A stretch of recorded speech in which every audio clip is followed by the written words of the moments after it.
ថ្ងៃនេះខ្ញុំសូមណែនាំនៅភេសជ្ជៈមួយមុខទៀតដែលមានឈ្មោះថានំគមខ្មែរចឹងកុំភ្លេចទស្សនាវីដេអូនេះពេលដើមដល់ចប់ផងឥឡូវយើងជួបជាមួយនឹងអ្នកជំនាញគាត់រៀបរាប់ពីភេសជ្ជៈនឹងតិចសិនណាអញ្ចឹងយើងនិយាយតាក់ទងជាមួយនឹងតរីរបស់យើងដែលយើងធ្វើការនឹងណែនាំជូនបងណាអញ្ចឹងមានពីរតរីដែលយើងធ្វើការណែនាំជូនបងគឺមួយមានឈ្មោះថានំគមខ្មែរទីពីរគឺមានឈ្មោះថានំចាក់ចាក់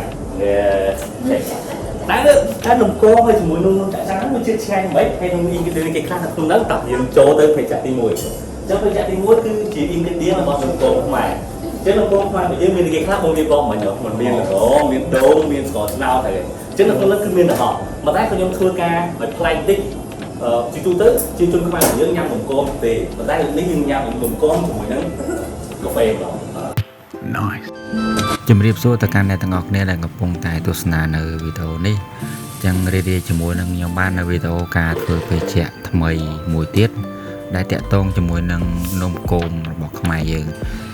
ចឹងជំហានដំបូងដើម្បីធ្វើភេសជ្ជៈនឹងបានទីមួយយើងត្រូវមានម៉ាស៊ីនក្លុកឬក៏ blender ហើយ ingredient ដែលយើងធ្វើការដាក់ដំបូងគេគឺជាទឹកដោះគោស្រស់និយាយទៅ ingredient ទាំងអស់ហ្នឹងយើងអាចដាក់បញ្ចូលគ្នាបានដោយសារតែវាក្លុកទាំងអស់ហើយបន្តមកទៀតយើងធ្វើការដាក់ជាមួយនឹងស្ករត្នោតរួចដាក់ល្ងចូលហើយជាមួយនឹងប្រភេទ coconut flat ឬក៏គេហៅដូចវាស្តៀងនឹងតំណាប់ដូងដែរដែលយើងអាចរកទិញបាននៅលើទីផ្សារដូចជានៅតាមម៉ាតធំៗអីគឺមាន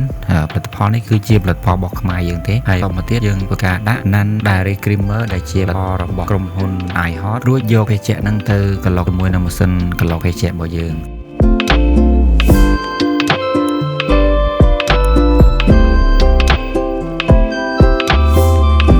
បន្ទាប់ពីយើងធ្វើការក្លុករយៈពេល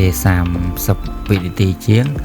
យើងយកភេសជ្ជៈរបស់យើងនោះយកមកចាក់ចូលក្នុងកែវ16អូសិតឬក៏ហៅថា16អោនណាខ្នាតកដាលជាទូទៅសម្រាប់អ្នកម្ចាស់អាជីវកម្មគាត់ស្គាល់ហើយខ្នាតកែវយើងមានខ្នាត12អោន16អោនហើយនិង22អោនហើយយើងធ្វើការ top up ជាមួយនឹង espresso ចឹង espresso